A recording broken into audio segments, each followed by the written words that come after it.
Yeah, g'day guys, Steve here from Dirtbike ADB. Out on a very cold wintry day, but had to get out. It's Sunday afternoon, usual story. Got a few things done around the house and been keeping an eye on the weather. It rained all day yesterday, so new chain and sprockets on the AJP and a chain slider. So a good job done, but that was a good use of a rainy day and just did a bit of running around. So yeah, sort of been watching the weather today and going, I'd like to get out, but we've had sort of showers coming and going most of the day. You can see the roads are wet, so anyway, it's about 2 o'clock, 3 o'clock, somewhere between there, and yeah, I just decided, it's now or never, otherwise it's going to get too late. But today's ride is about a GPX route. If you look there on the screen, first GPX route. That's my first GPX route I've created. So a bit of a disclaimer, I hate technology. I hate it with a vengeance. I really can't be bothered with it. It drives me insane, and as the subscriber said earlier this week, he actually loathes technology. So I'm not a person who likes to play with tablets or phones or cameras, but I do what I have to do. It's a bit like being a builder. I use power saws, drop saws, nail guns.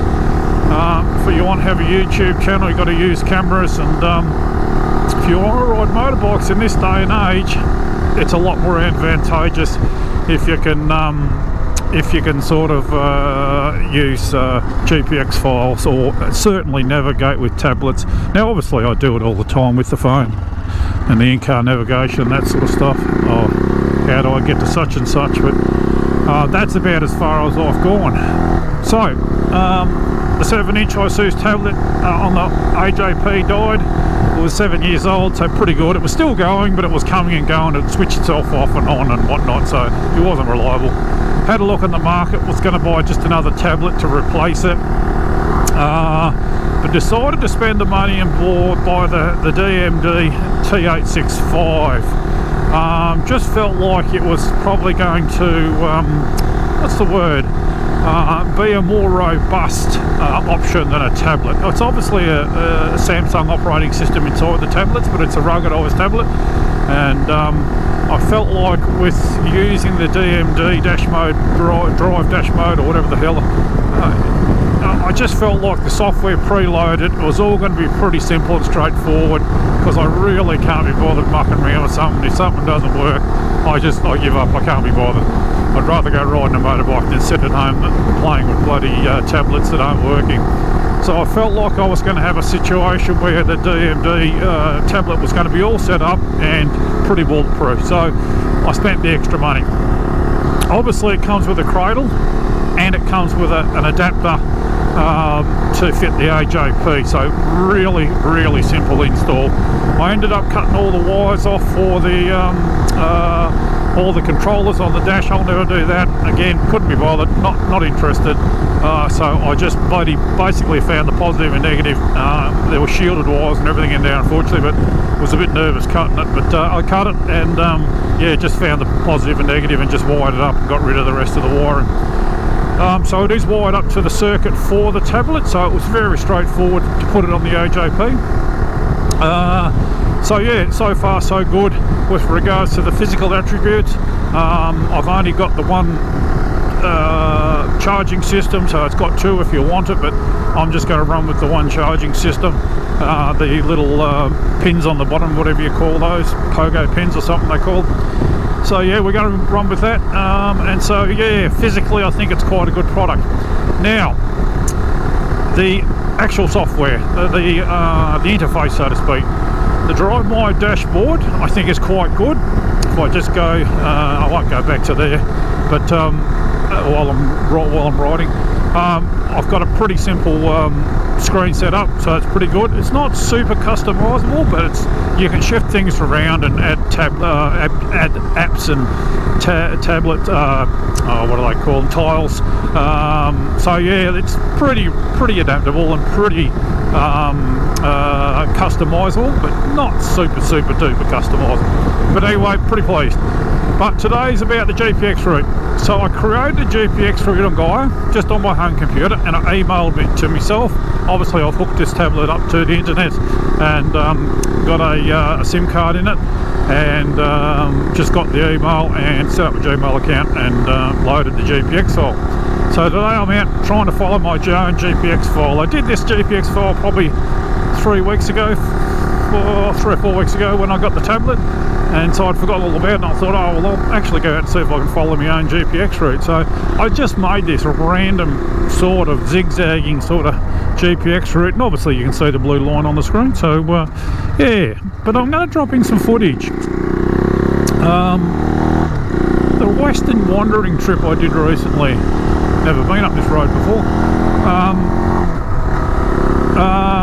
The Western Wandering trip I did recently, I was heading up to Havelock and having to stop to check maps and all that sort of stuff. Gives you a bit of warning here, I think, when there's road conditions are not safe or something like that. But yeah, I did a bit of a sort of like a, I'm going to call it a city navigator style, where I just said, oh, just take me to Havelock. You know, I was having to look up the maps all the time. And so yeah, and it gave me 3 options, you know, how to get there, and I just had the quickest route on the tar, and that was good. So that was fantastic. And then the next day when I was going across from Maribor to Avoca, I said, oh, take me to Avoca, and I had a look and I thought, let's try the off-road route.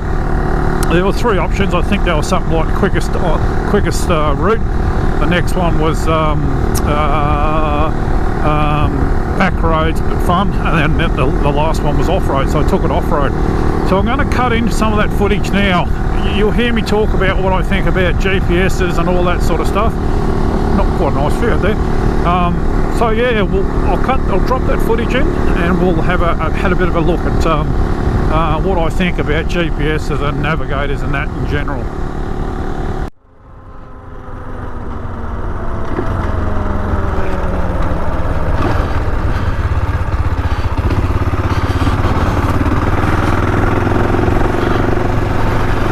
So with the Thork Racing DMD,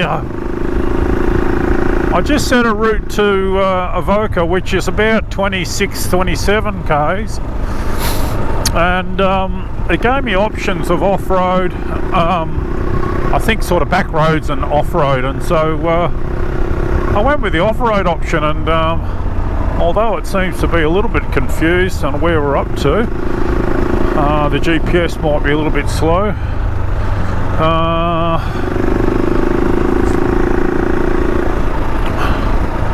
It's certainly taken me to this gravel road, so yeah. But the technology per se, absolutely hate it, so yeah, I sort of want to get it, set it and forget it. As I said, tried the XT Zumo, no good. Just a city navigator really, particularly in Australia. Garmin's good, but it has its limitations in Australia. So what I've done with the DMD is, with the Thork tablet, is I've loaded Explore Oz and HEMA maps onto it, so they're downloaded map packs, so they don't rely on internet coverage, of course. But of course, I downloaded all the Australian maps on the tablet as well. So I think they're a Locus brand map. I think that's what they call. And HEMA used the Memory Map app. So yeah, I've got 3 different sets of maps downloaded onto this tablet, which is quite phenomenal. And obviously you can't do that with your Garmin's yet. There's really good points of interest on the 2 Australian versions, the Explore Oz and the HEMA, which is really important. I'm just doing a little bit of planning, trying to sort of do at least some of the scanning stock route. Really important planning for fuel. You know, you can go onto the Explore Oz app, and there's photos of the service stations that you're going past. Am I right? Yep. Just looking at the map here. So yeah, with the 3 sets of maps on here, I've pretty well got it sorted. And obviously the focus maps, the system that comes with the tablet is no good in outback Australia. Absolutely useless. Well, not useless, but not that good. Whereas the HEMA and the Explorers are very good when you get out into the outback and the more remote areas. So yeah. So that's the advantage. If you buy a Garmin, you've got your Garmin maps and that's all. They don't necessarily have the points of interest and the fuel information and the services information that the Australian maps do. So happy to run with Focus. This is running on Focus maps now. So happy to run with Focus most of the time, but there'll be times when I get out into the outback that yeah, I'll be using the HEMA and the Explorers. So yeah, but anyway, I'll report back to you. Really glad to see that sun out, I gotta say. The weather forecast wasn't looking good for these next few days. Turn right now. Okay, it's the Focus maps. I'll turn right, but don't get angry with me. Don't need red.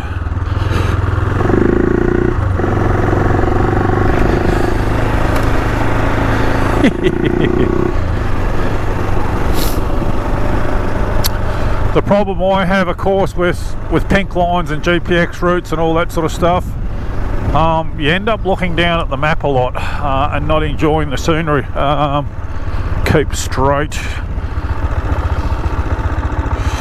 Keep straight. Keep straight. Does that mean I go straight there?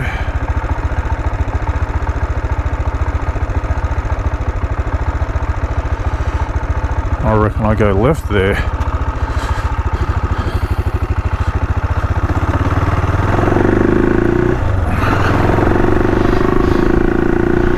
Yeah, you can end up looking at your screen a lot more than you should be, and as I'm doing now, you know, I'm stopping and looking at the screen and not enjoying the scenery, you know. So I don't know, I'm up in the air. But like for this little route here, this little run across here, it's 36 k's between Maryborough and Avoca, and it's taken me the back way, which is really good, you know. So straight across that, I would say. Roads that I wouldn't normally do, you know, so if I look down at the screen, it's not a disaster, because I'm going somewhere where I just wouldn't have gone otherwise. I just probably would have followed the main road. So yeah, I'll reserve my judgment on navigation. I'll certainly do that, you know. So yeah, first of the cropping country I've seen, so yeah, good to see them coming up, but I'm sure they need some more rain. It looks dry here.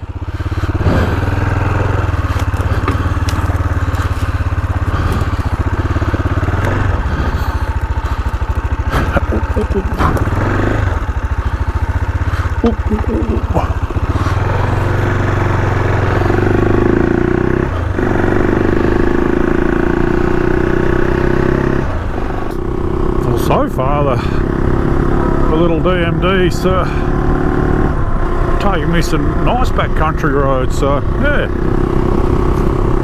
man, it's good to see that sun out. Psychologically very uplifting.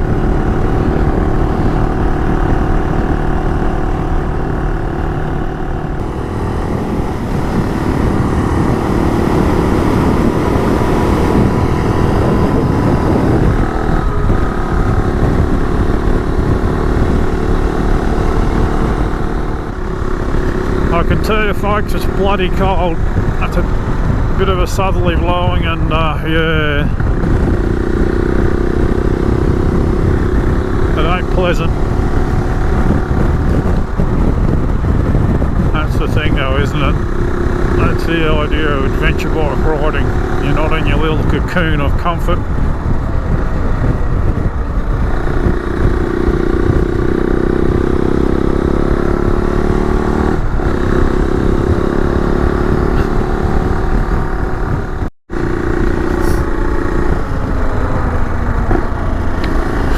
I've jumped off the route for the moment, as you can see, because I sort of recognised this road. I thought, oh, this goes up over the top, so we'll do this road. Some pretty handy views up here, I think, from memory.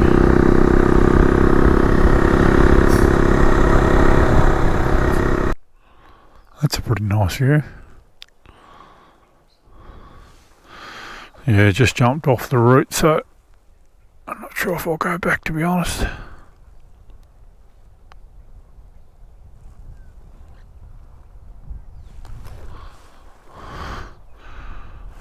I think I'll just, it's bloody cold. I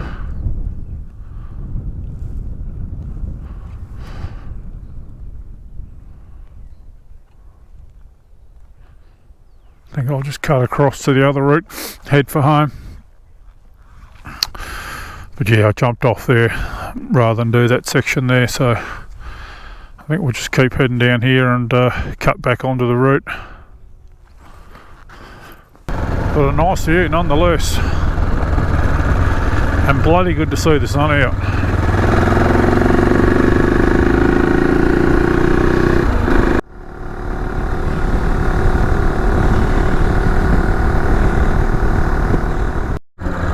The GPS is happy now. I'm back on the route.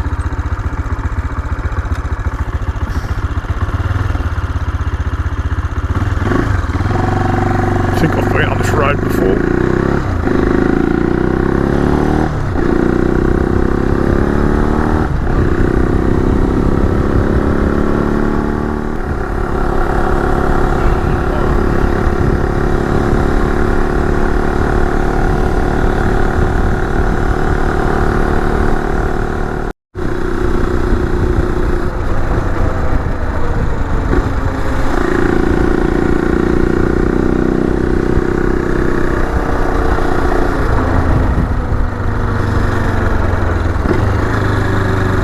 Pretty nice view here.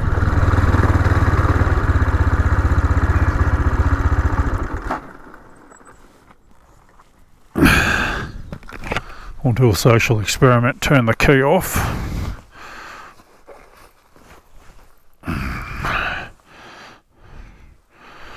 And see if it turns back on and picks up the route. I can tell you people, it's bloody freezing.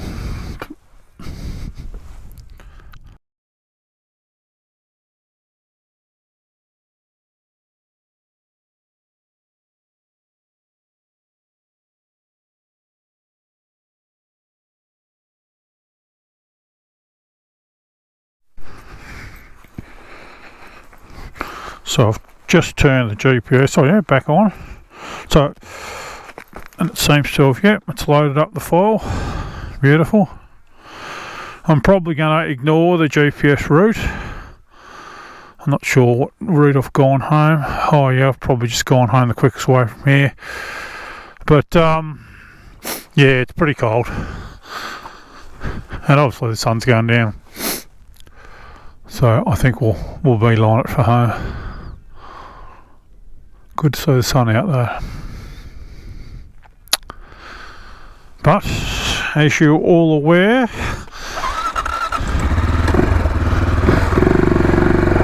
these rides are about, oh, I hurt my leg, clearing the head.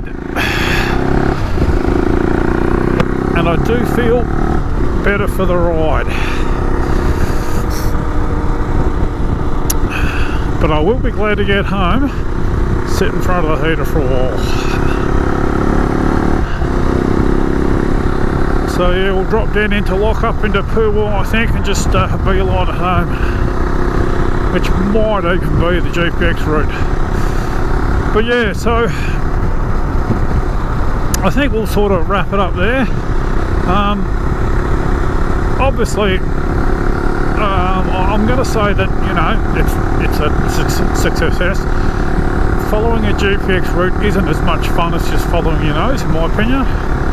Obviously I wanted to just see how much of a pain in the backside it is, and I missed a few turns, admittedly, but at least you know where you're going.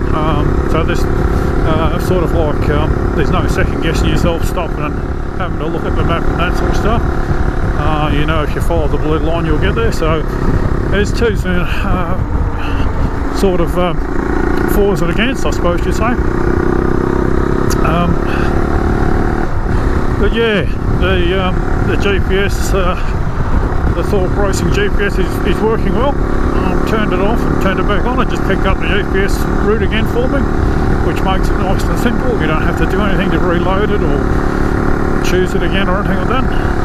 So yeah, I think I'm pretty impressed and happy that you know, I was able to do it with GPX route and download email that's crossed to the Thork tablet. So yeah, all pretty happy. Yeah, all pretty sort of, what's the word? Yeah, happy enough though. So anyway guys, I'm going to follow the blue line home and consider my first foray into GPX navigation a success. I will do a review on the tablet at some stage. From a person who doesn't like tech. Most guys that have these tablets and do reviews, of course, they love this stuff. They just play with it all night, and they sort of buy a motorbike so they've got somewhere to bolt all their tech onto. So so it'll be a review from a person who doesn't like mucking around with this sort of stuff, you know. Don't necessarily, you know, despise it or loathe it, as one subscriber said, but yeah, it's just not something I derive enjoyment out of. So it will be a review from a guy who's not necessarily into it. So it will be an honest review, I can assure you. I won't pull any punches. So anyway guys, that's enough waffle from me. I'm going to beeline on at home. Thanks for watching. We'll hope to see you out the trail soon. That's if once again I haven't frozen to death. 10.8 degrees when I just pulled up before. Feels like 5.5. I'd argue that. Feels like about -2 to me. I might be getting old.